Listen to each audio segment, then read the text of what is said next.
Hey guys, welcome to this English 2.3 tutorial on breaking down the text. This is under the breakdown portion. Today we'll be going through a process with 3 steps which you can follow in the exam in order for you to do well. It is very important to break down the text properly in order for you to comprehend its purpose and ideas and so produce a well-written answer. Step 1 is reading the text through.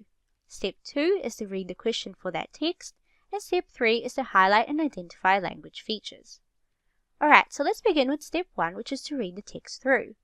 It's crucial that you read the whole text once through first before answering anything.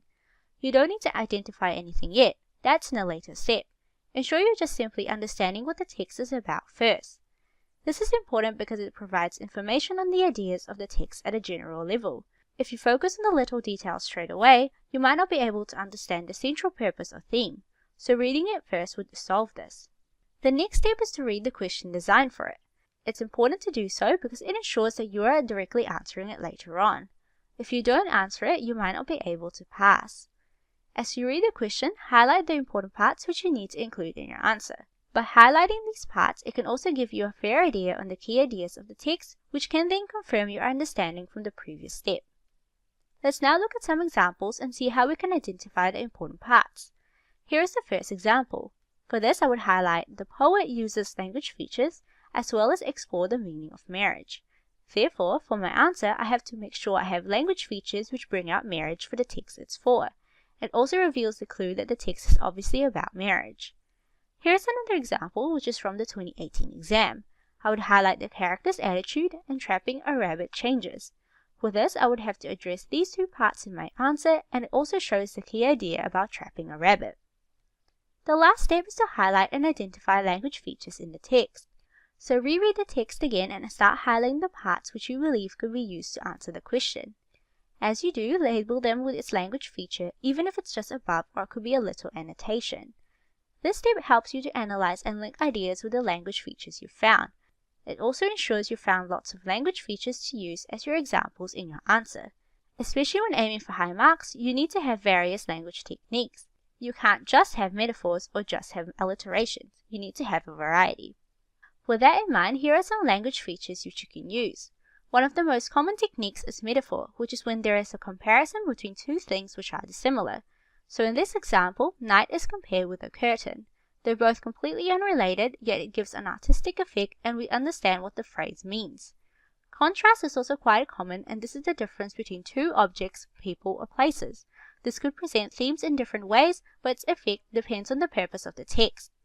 For this example, the contrast brings out the complexity of the city which it is describing.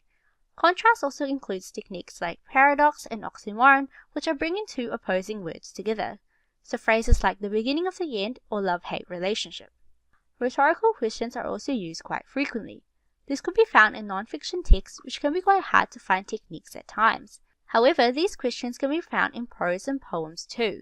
It is a question which asks to achieve a point rather than an answer. That is often used in persuasive writing.